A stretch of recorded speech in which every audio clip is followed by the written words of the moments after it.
I didn't realize That's that. an interesting question. I've never heard of it from that So let's talk about that. Let's talk I about think that. you need to come over, stand in my shoes. Agree to disagree. This is Top of Mind. I'm Julie Rose. Welcome to Stick With It, a new series of conversations we're launching on the podcast. You know by now that we are really interested in tackling complicated topics that people feel strongly about. And we want you to feel a little challenged when you listen each week. It's a chance to practice kind of leaning into that discomfort or cognitive dissonance, you might call it, so that something new might open up for you. Maybe empathy for a perspective you hadn't considered before. Maybe just better clarity on your own views on the topic.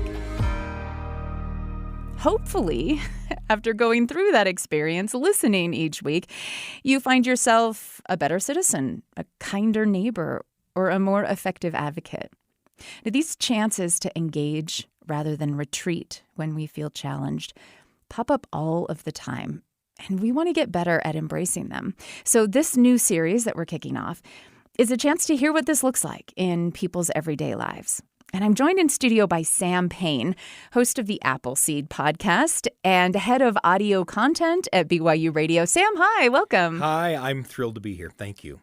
You've got a couple of Stick With It stories, actually, to share with us, and they're pretty different. Was it hard for you to come up with one when I approached you about this idea? No. There were a couple of things. In fact, your framing of this idea, your framing of this concept, the thing that you want to do with these conversations really kind of brought a couple of things to the surface almost immediately and sort of gave me a framework to think through a couple of things that had happened just in my life, that helped me with some clarity kind of process them. Well, let's dive in. What is this first story that you want to tell us about? Kind of give us whatever background information we need to set the scene. Well, let me tell you, my entire adult life, I've maintained an avocation as a performing artist. And frankly, it's through the window of being a performing artist that I came to radio many years ago, But I've worked on stage as an actor and as a jazz musician and as a storyteller. And it was an interaction as a storyteller that brought sort of one of these stick with it conversations to mind. I was headed to a storytelling conference. There are such things, right? The other person in this story, her name is Susan O'Halloran. She's a wonderful storyteller and does a lot of work in diversity coaching and using her skills as a storyteller to sort of walk through, again, all sorts of things that have to do with diversity coaching. Okay. And has asked lots and lots of storytellers over the years to contribute to kind of a database of stories about race. And a lot of these are personal experiences. Because they're delivered by professional storytellers, they're often prepared pieces that they might present on stage or something like that. So Susan O'Halloran got with me and said, listen, when you're at this conference, would you mind sharing a story in front of our cameras as a contribution to this database of stories on race? And it threw me into this real quandary. I realized that not only had I never prepared a story for the stage that had much to do with race, but it is a thing that had gone largely unconsidered in my life. I live in a place that is not diverse, and always have. There were virtually no black or brown kids at my elementary school or my junior high or my high school. And you're white. And I'm white. And I thought, there are this is something that in a lot of ways has existed, about which I have thought very carefully, but that has existed outside of my experience. And so I wound up going to this storytelling conference and saying to Susan O'Halloran, essentially, I'm sorry, but I don't have any material that I think will be useful to you. This isn't relevant to me. This isn't. I'm not qualified to talk about race. I'm not qualified to talk about this. So this is the moment then where it was the invitation. It was, we want to hear about how race intersects with your life, white American man. Right. Yes. And you, I guess you had a choice at that moment. Yeah. There's always a choice when we feel challenged. I mean, did you feel guilty? Did you feel sort of inclined to kind of want to run away from this whole idea? I felt evasive and I felt convicted. I felt guilty. That's a great word for how I felt. Okay. I thought, good heavens, although it's correct to characterize myself as not having developed material or even clear thoughts about this issue. What kind of person must I be to not have developed clear thoughts about this issue? It was a moment of great discomfort for me. Saying that to my friend Susan O'Halloran was very difficult. Yeah. And at first I thought, well, that's the end of the story. I simply have to admit that I don't have material that falls into that category. And then I would get on a plane and come home and continue to live my life. But I was in this state of profound discomfort after that experience. Yeah. And so what happened next? You got on a plane and went on to live your life, but... Yeah, this is actually a little bit... It's a little bit difficult for me to talk about because I almost can't believe that I was the person that I was. I came back from that storytelling conference to my home, the place where I live, characterized by a marked lack of diversity. Yeah. And I started to see things, places where race quite pointedly played a role in the lives of the people around me and immediately adjacent to my world. Like what? I discovered that the neighborhood covenants in the neighborhood where I live still contain. There are restrictive covenants still on the books. Yeah. They're not adhered to, but that are racially restrictive. Interesting that no persons of color or specific races no can live. Servants of color can live in the homes in my neighborhood. And these racial covenants, restrictive covenants, were very, very common throughout the middle of the century. Yeah, and you just sort of stumbled upon that. I just sort of stumbled upon that. But there were other things, too. I had maintained a long relationship with southern Utah, the home of Dixie State University. And now the name of that university has now been changed, right? But it, again, almost coincident with my coming home from this storytelling conference, was at the heart of kind of a lot of scrutiny around its name. And as people opened the hood on that story, they found in there all kinds of uncomfortable things. About reasons why these sort of Utah settlers had embraced the notion of name. Dixie and the name, which of course is tied directly to the Confederacy. And how much later attending a school called Dixie with its mascot of the rebel, right, gave rise to all kinds of sort of antebellum dances and cotillions and even things like fundraising by auctioning off the football players as slaves, things like that. Yeah. So it's very, very, very difficult things. And these were not things that were distant from my experience. They were right there in the place that I lived and called my home. And here I was living adjacent to all of those things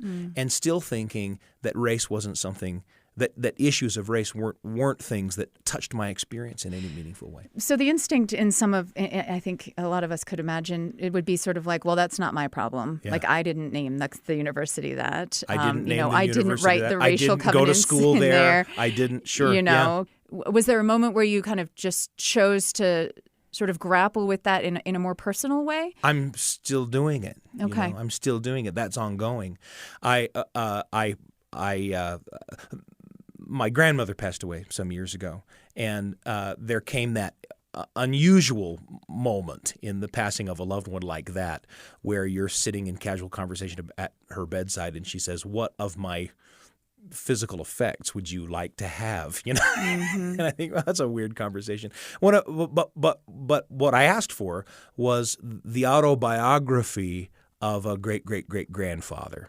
And that's a character, that's a person who is lionized in our family, an early Mormon pioneer, among the vanguard pioneers and crossing the plains and things like that. And as I sort of got into that volume, I now had kind of the cognitive shelving on which to put some of the facts that I discovered there. Like, for example, he was the was the person in whose charge was placed the enslaved pioneers who came across the plains, and that is a thing that I almost can't believe that those details hadn't registered for me.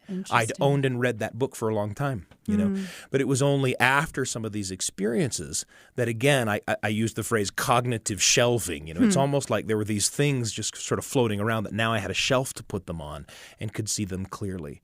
And it's been very difficult for me. Yeah.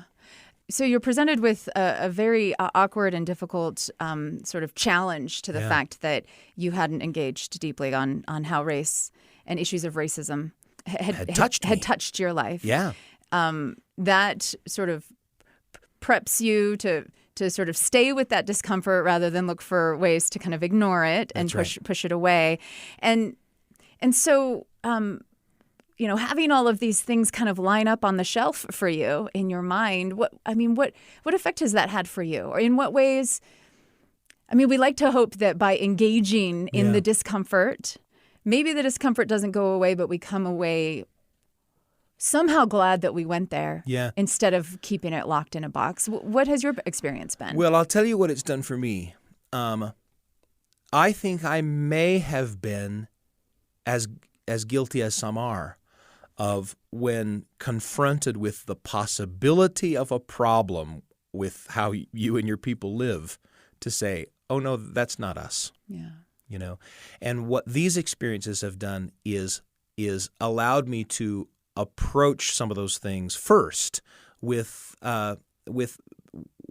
perhaps a healthy degree of skepticism and a degree of self-examination, you know, and say, before I say that this is not a problem that we have, before I say this is not a thing of which we are guilty, let me look a bit, you know, let me be a little bit more fearless in my observation. I'm really thankful for that. That makes me, I mean, because I feel like I know what it feels like to cross that threshold, you know, to be in ignorance on one side of a line and to understand something a little better on the other side of the line. I have to allow for the inevitability that I am standing now on the ignorant side of another line that I may cross. Yeah, there's yet more that you don't know. That's right. Yeah. Or will discover. But I don't feel afraid of that. I don't feel afraid of that, and I don't feel defensive of my ignorant stance. Yeah. You know. Yeah. I feel a little bit hungry to find out the way that things are. Yeah. That's the things that I desire have changed, and that's been valuable to me. I love that you say I don't feel afraid. I think that has been probably my the main experience that I've had in these in sticking with the discomfort. I tend to be a very fearful person. I'm afraid of things that I'm afraid of anything that I can't control. I'm afraid of all the horrible outcomes that may come. You know, anything that I can't see clearly that lies before me. Fear is one of my defaults, and it kind of drives a lot of my behaviors. And I think about the scripture in 2 Timothy about God hath not given us a spirit of fear, but of love, and I think it's power and a sound mind, something like that. But this idea that I walk around in this spirit of fear, but this has been one of the most powerful tools I have found to dealing with that fear is to stick with it, like to sit with that fear, sit with the thing that is making me so uncomfortable until it no longer seems scary, and instead I'm able to be curious about it, or even have some clarity because I dared to stick with it. And I'll tell you, on the other side of that, and this is still with me, and I haven't been able to shake it, is the embarrassment, the shame even of having stood for so long on the ignorant side of that line. That's I'm a grown-up person in America. And that hurts me. That convicts me. That's the word I come back to. I feel convicted. Yeah. You know. So have you developed any stories then the next time you get asked to share a story about race?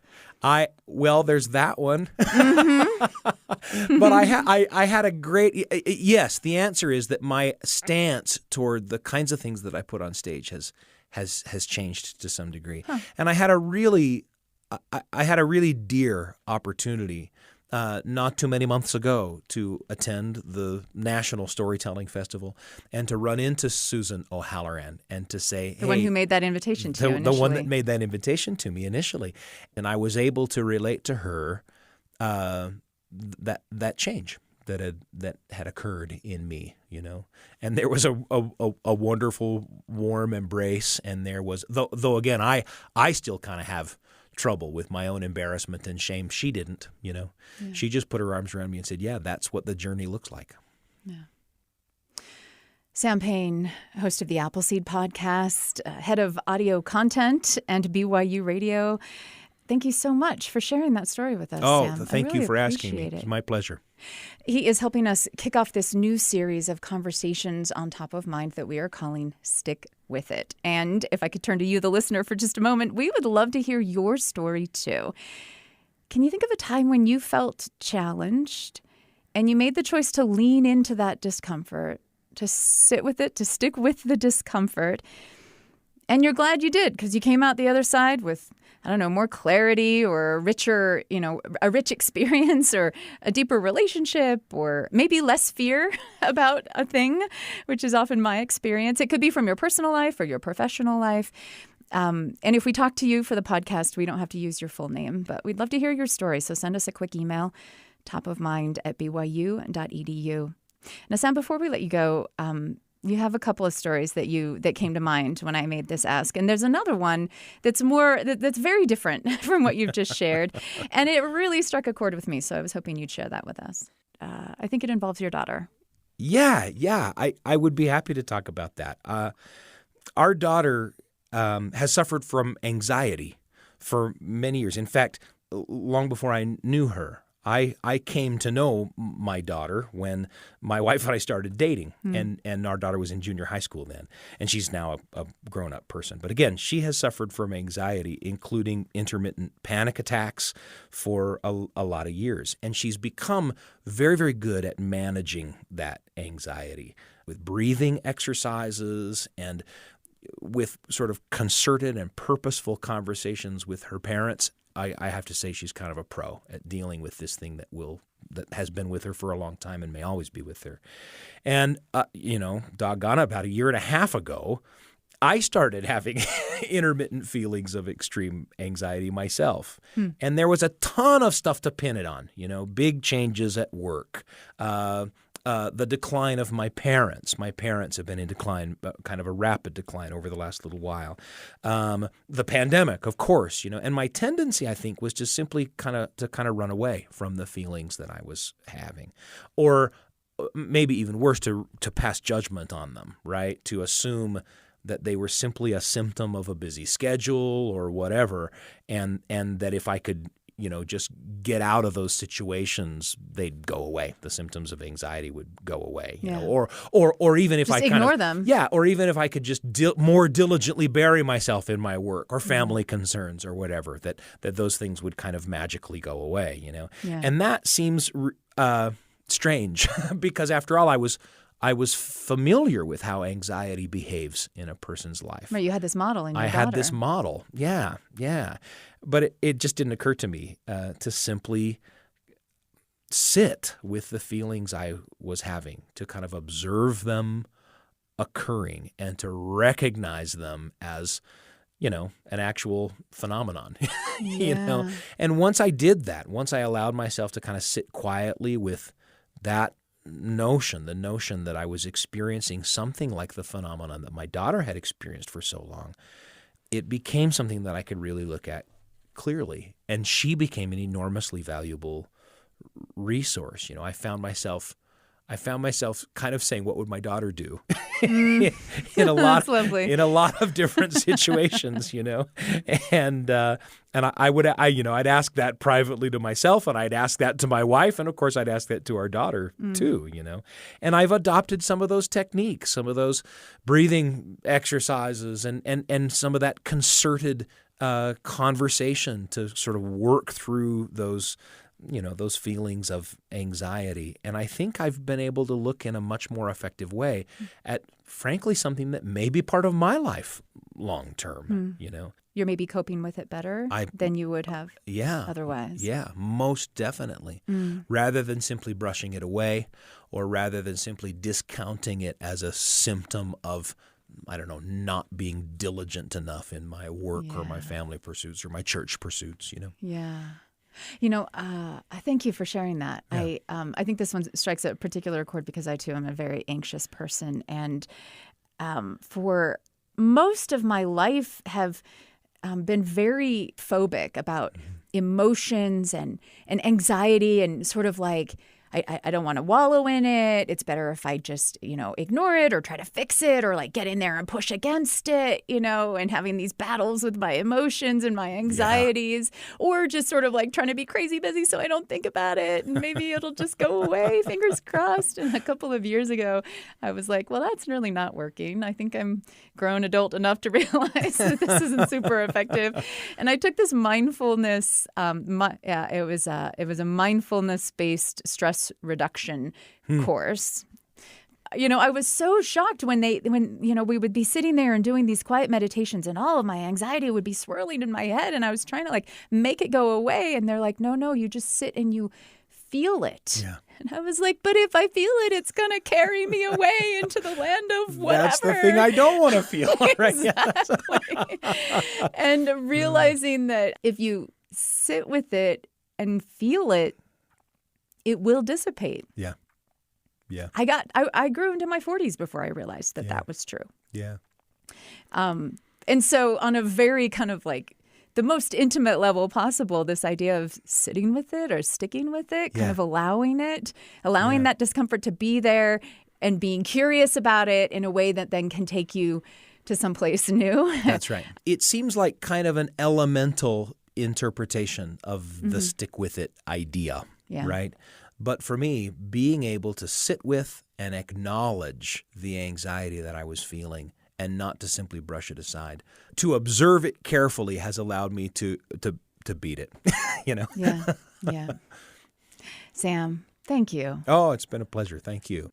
Sam Payne, Director of Audio Content and BYUradio, also host of the Appleseed podcast, which you can find on all the podcast platforms. This is Top of Mind, and now it's your turn. Email your Stick With It story to topofmind@byu.edu. And stay tuned for more of these conversations to pop up on the Top of Mind podcast feed in the coming weeks. I'm Julie Rose. We'll talk soon.